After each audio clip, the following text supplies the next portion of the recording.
You are now listening to the Divorce Diaries podcast with your host, well, that's a secret. No names, ages, or any other identifying characteristics will be used as we protect the young and innocent. You'll be taken on a journey as one man considers getting a divorce or remaining married. The Divorce Diaries daily entries chronicle the decision-making processes in real time as they unfold day by day.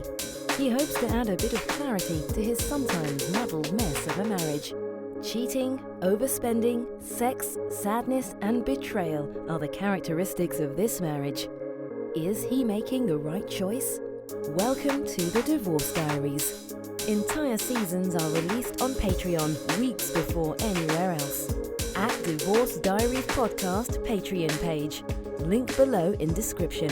Now for today's episode. I'm not really sure that men should go to therapy as it relates to, as it might change them in relationships. Men can go to therapy and the therapy can take many forms. One, for me, recording this podcast is one of my forms of therapy. I need to get things out and I need to talk frequently. There are a lot of guy friends that I have that don't talk nearly as much as I do. Let me be honest. There are a lot of women that don't talk as much as I do. I have become more thorough in my words and what I say, more deliberate when I speak, but I am still I'm a talker. And that's how I sort and process and get through things. I talk about them. And going to therapy has been a very big help, and I'm talking therapy in the traditional sense. I'm sitting across from someone right now. It's virtual, and that's what it always will be in my situation probably. But I'm sitting across from someone virtually, and I am having a session, and I'm talking about the events of my life or what's weighing on me most, and we sort through things, and I'm coming to revelations, and I'm doing it very honestly. I mean, seriously. I don't know who spends more time under the proverbial bus, me or the person or situation that I'm having an issue with. Seriously, I don't know. Because I'll say like, hey, here's the 10 things that I did that led up to this thing that the other person did. And you know, they've done this in the past and this is how things have gone. It's been a very interesting thing in therapy. Now, something that's also been therapeutic is the digestion of what's coming out of the manosphere.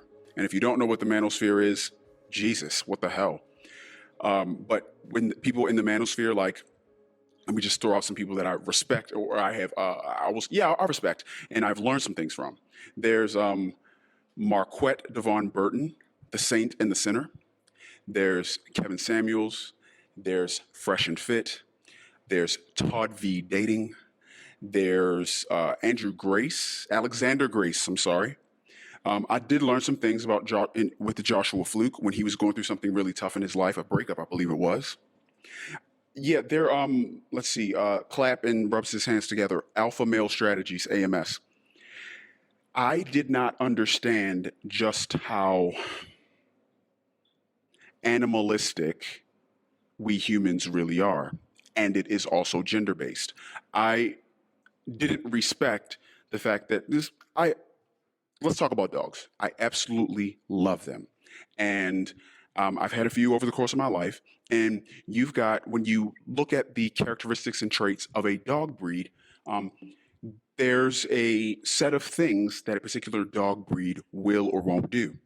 There are particular diseases that come with owning a particular dog, hip dysplasia or whatever.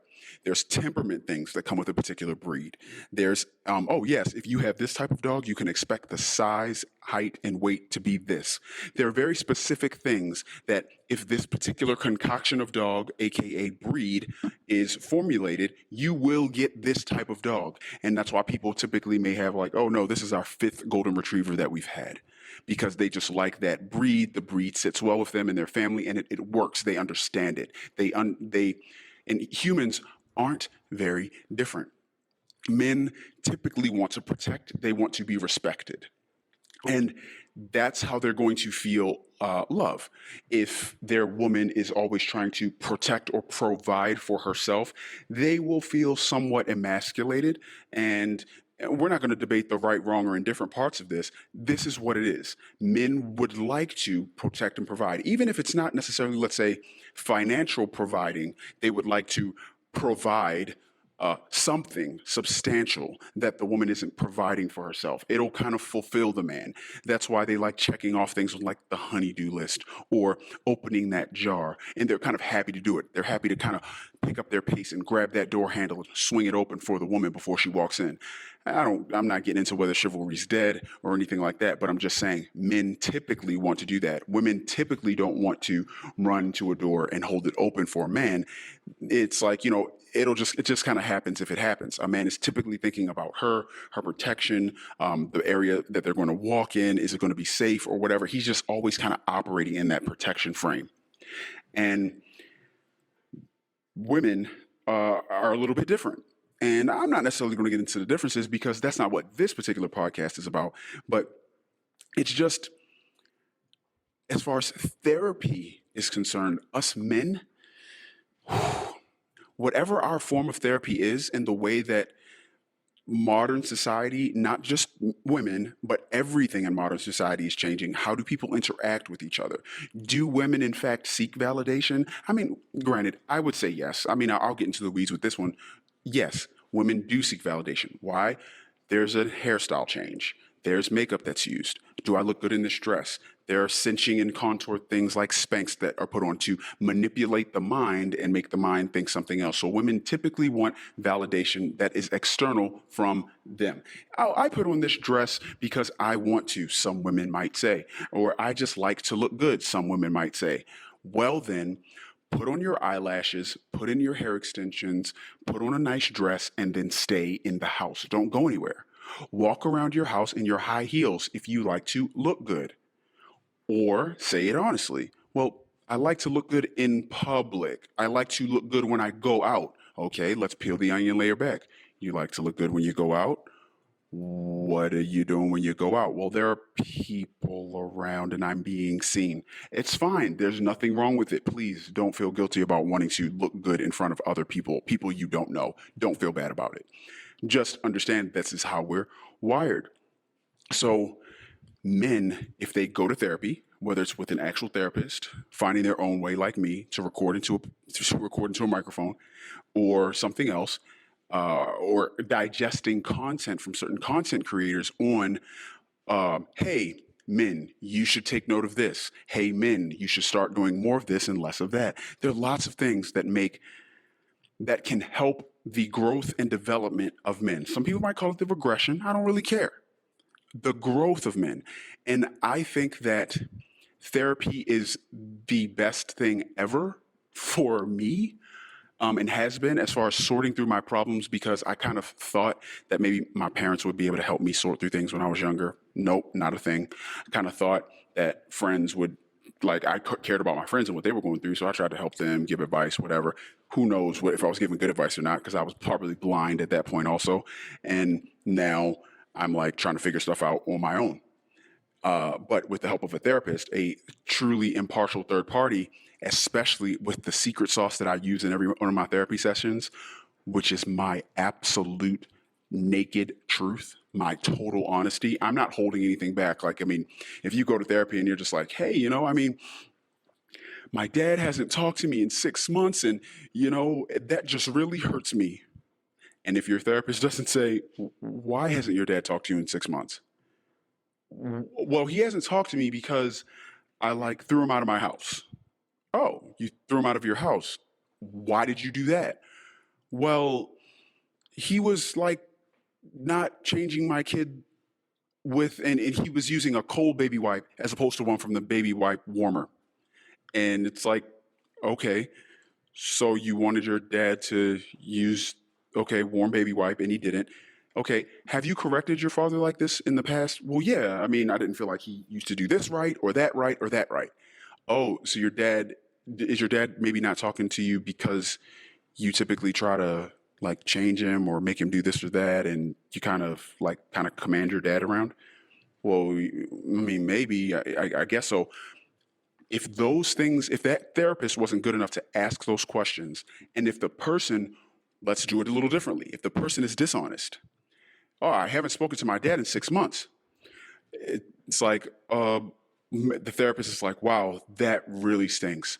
Parents should really engage with their children, and I know that's got to leave a void for you. Well, yeah, it does.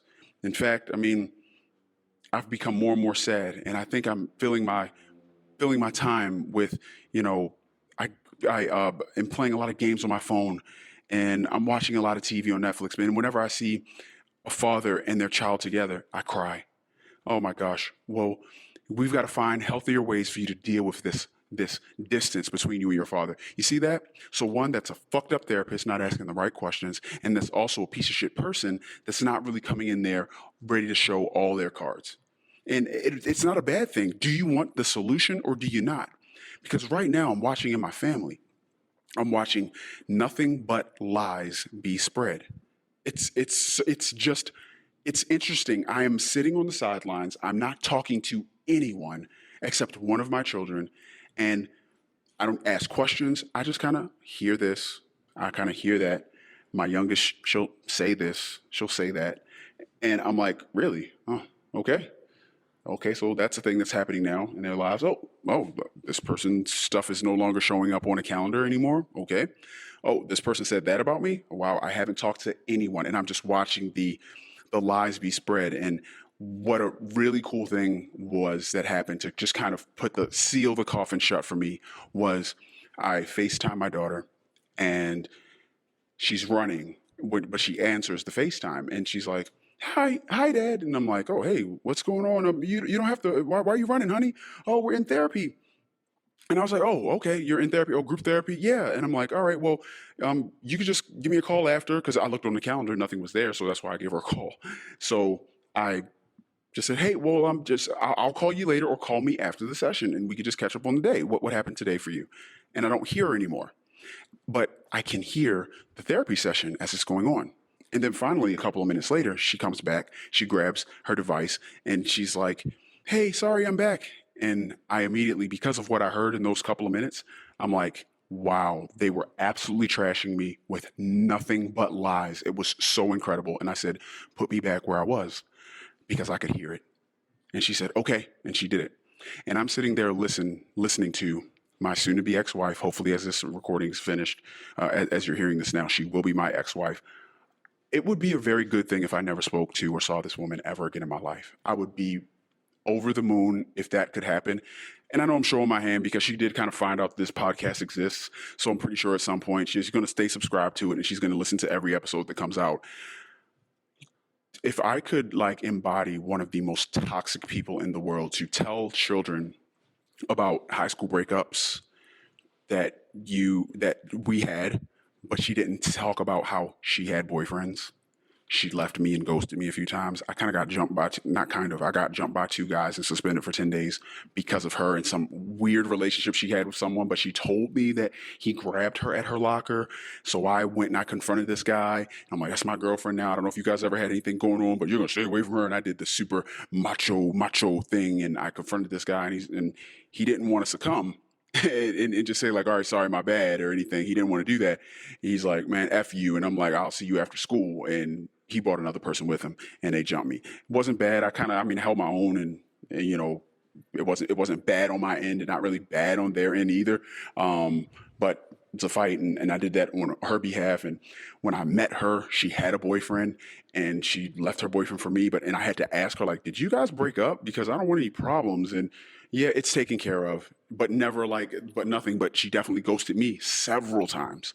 And just the fact that she mentioned breakups because she was really upset at me at the time to my middle child. And yeah, he did this to me. He did that to me. And it's no one in my family said, that doesn't sound like Dad. Why? What would make him do that? Well, he just does things like this all the time. Here's some other things that he did. Wow. He's always just done these things. He's always just cheated on you. He's always just had other girlfriends. He's always just I don't know, didn't pay the bills, or he always just talked negatively to. He just did it all the time. Yes, and I don't know. I just accepted so much for so long. Oh, woe is me. It's really? That's just weird. Because whenever you guys are together, and I've seen you kind of giving it as good as you're getting it, or sometimes dad's not really saying anything and you give him a pretty harsh correction, or you guys are just going back and forth. I never really see you as this meager, mousy sort of non-confrontational person, the shrinking violet. I don't get that from you, Mom. No one was able to do that except my youngest. My youngest is just like, this doesn't really make sense. And I didn't know that she was in the middle of all this stuff and being told all of these horrible things.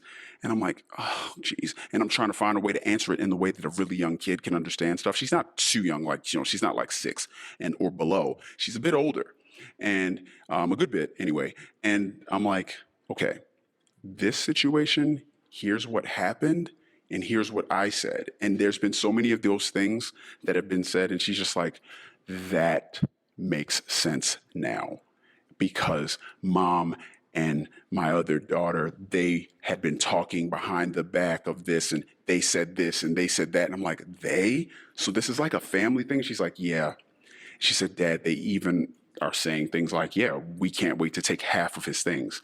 My biological daughter and my wife are saying they cannot wait to take half. It is the most toxic and despicable. My wife is the most toxic and despicable woman I've ever met. And that's affected me. I'm sure there are I've heard really bad stories. I have, of toxic men and women. But this is happening to me. I'm watching it happen to my kids. My kids aren't talking to me, but my wife is. She's dating at this point, and she's like my daughter is telling me today. She's like, my wife's always leaving at night, and she's just happy. She's saying like, "Yep, I'm going out, girls," and she's just so ecstatic. She's a pretty woman, and she always has been, and she's excited to go out and be on these random dates with guys. I don't know if she's doing online dating or anything like that, but I know that she's used a word of a high school boyfriend that she had before she and I met. She told my daughter, said, yeah, Mom went on a date. The guy's name was Wayne, and that was the boyfriend's name that my wife had before we got together. And it's like, and she's, as she was here today, she was dropping off, because my daughter lives with me now, and my youngest, and she is dropping off stuff, and she's like excited to show the removal of a tattoo that she has on her body. It had my name there, and she's like showing her yesterday, like, hey, you want to see something gross? And she shows her the tattoo. I didn't look. I was kind of chaperoning in a way away from them, because something got really ugly before, and my daughter really wants me physically with her and present whenever she's with her mom, to make sure that nothing gets out of hand again. And she like is showing her, yes, I'm having your, I'm ecstatic about having your dad's name removed. And I'm like, this girl isn't even 10, and you're talking to her about the happiness you have about removing your dad while I'm right there. So you're obviously trying to say this and show me in a way that, oh yeah, I'm getting your name removed from me. I don't really care that you're doing that. I've been served the divorce papers, and she's going to go back to her maiden name. That doesn't hurt me either. Because you've already hurt me, and everything that you're doing now is just lockstep with what you've always done. You are pure darkness. You're going to divide me from my children, because that's what a horrible person would do. Yes, you're going to flaunt the removal of my name from your body to your children to say, see, I'm distancing myself.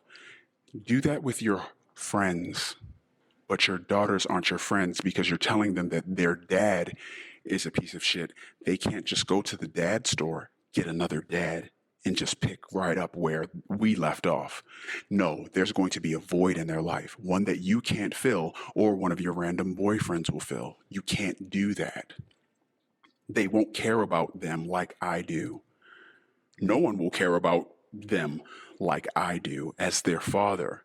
And I used to think that no one would care about them like she would as their mom. But now I see. You only want me to hurt, and you don't care who hurts. And let me rephrase that. I don't believe that I am the center of my soon-to-be ex-wife's universe.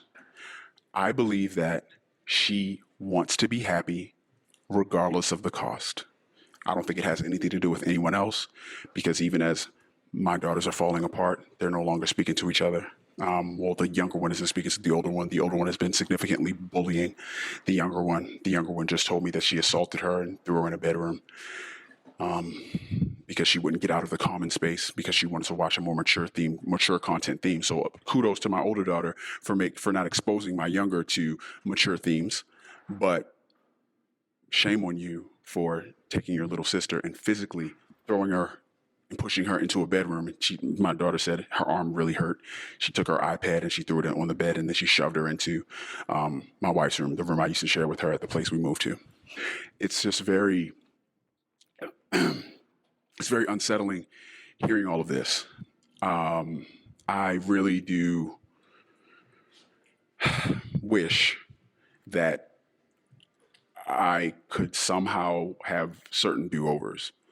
I still don't know where I land on the whole I wish I never met my wife before, but I can definitely say that more bad than good has come out of it. 2 of my 3 kids are not speaking to me, and I had no idea all of the things that my wife was saying until I kind of read those things in black and white, or one of them told me something that was said. And I'm like, wow, she's saying these things? And I would say, why are you leaving out the rest of it? And I just didn't realize how dark she was and how she wanted to paint the picture of herself as the victim, the pure victim. And I'm watching her do it to her sister. She's ripped her heart out and stomped on it. And it's been really, I can't say it's been, none of this is tough to watch anymore, because before everyone just kind of didn't know what we were watching. We're just like, whoa, what's happening? Why did she say that? Okay, I could talk to her. But then everyone is watching her hurt all of us.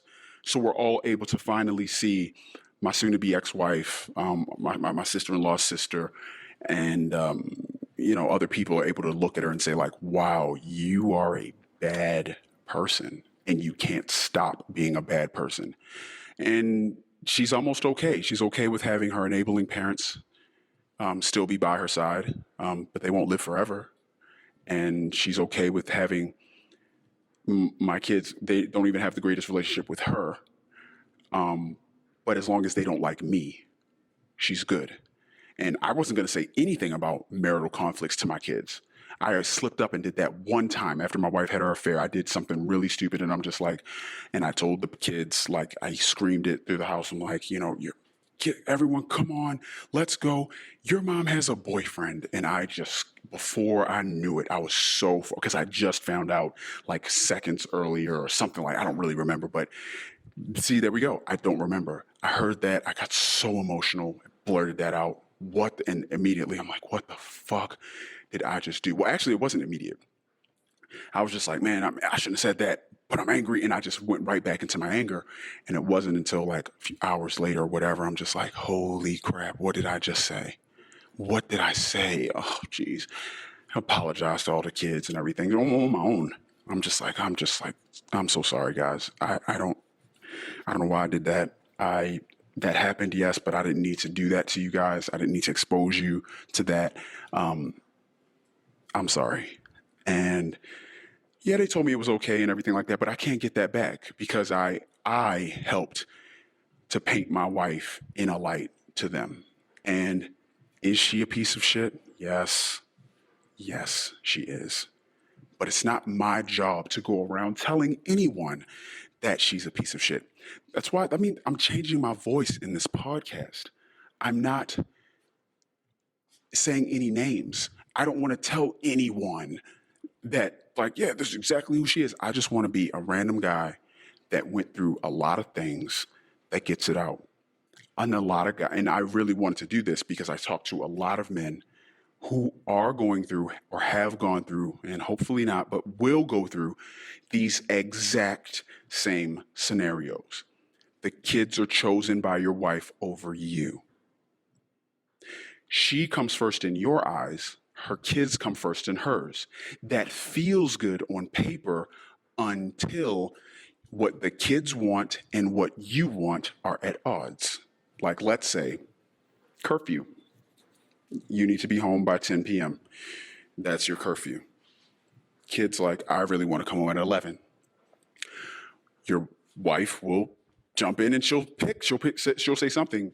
She'll say, can we compromise at 10:30? Which is a cop-out.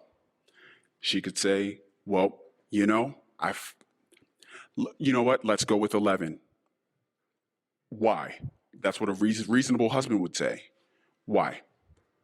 Why are you okay with that? Well, I believe that she's been taking care of her homework. She's consistently shown that she'll come back, and her 10 o'clock curfew's been happening for 6 months now. I think we can maybe push it. And if she wants to do 11, I think it makes sense. You know, do you think she's not ready for a longer curfew? Well, actually, you know, maybe I'm just not ready for my baby girl to grow up or whatever it is. And, you know, I want her home before that. But you know what? Let's give it a whirl. Or he might respond with, all right, you know what? Let's push it. Let's all compromise at 10:30. Reasonable child should say, okay, cool. Or really, reasonable child shouldn't be in the fucking conversation. Or mom could say, you know what? Your dad said 10, it's 10. That might be the easiest, cleanest way to do it if it makes the most sense. Obviously, if you think the kid is ready and you need to say something to like kind of help the dad understand like, hey, wake up, man. Like, she's 17 now. I think 11 o'clock works. She's about to go to college next year. Come on.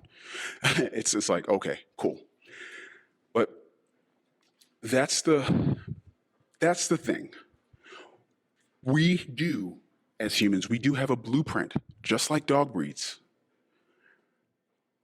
Men do certain things. Men want certain things. Women do certain things. Women want certain things.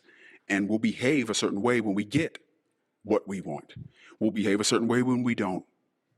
And men are finally getting out of the fields or out of the factories or whatever, getting into more of the soft skills and stuff like that. And women have been yelling at us, get more in touch with your feminine side, get more in touch. And a lot of us are becoming a lot more soft. And I'm not saying that in a disparaging, disrespectful way. We're getting soft in that we are hardening less. So we're softening and we're opening ourselves up to things like therapy, group discussions. But we're talking to each other and we're finding out from other men, hold up, you're going through that too? Hold up, it's like that with you too? Wait a minute, your wife knows my wife. They've been saying these things to each other? Wait, whoa. And you find out very much where you are as far as importance is concerned with most women. And you find out you're actually pretty low in the pecking order. You're not where you thought you'd be, or you're not where you put her, which is sort of maybe on a pedestal, which is up high. You sort of simped over her. You did kind of quote unquote her bidding, and without cause. Like I think it's perfectly okay to sort of simp over a woman if she's simping over you. You guys are simpatico. It's like, I want to take you out, and I want to go out with you. That's great. That's peanut butter and jelly. But be careful. You want men to get softer, get in touch with their feminine side? Well, women typically want to go into therapy more. But women typically want to go into therapy and they fall in and out of friendships like crazy because women don't even like women. Because women kind of don't tell the truth really. Because women usually want to feel good. A lot of women. Not all, but a lot. So yes, I know this one's going into more of a sexist rant, but it is what it is. So when you've got men going to therapy, but instead of bringing their and I'm going to support you no matter what you do, even if it's through bad behavior, blah, blah, blah. A man's going to therapy and he's bringing his honesty with him. And he's going into the manosphere to hear things and see videos. And he's like, I'm not going to tolerate this anymore. And all of a sudden, thanks to therapy, you had a man that thought he had standards, realized that he doesn't have standards. And you got a different man on your hands now. And he's changed and is changing and is going to continue to change. And at some point, you're probably going to have to be a little bit flexible. So, therapy's interesting. It's good for men. But in the end, it might be really bad for women and relationships. Wow. That was the Divorce Diaries podcast. The Daily Saga will continue tomorrow. The full season's episodes are on Patreon now.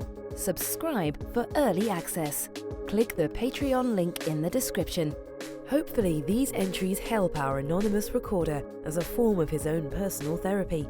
That's his hope and his intention. Will these recordings of life's curveballs lead this family to the best resolution in the end? We'll keep listening. New episodes are released daily on all podcast players, but all episodes are available on Patreon at Divorce Diaries Podcast Patreon page. Until next time.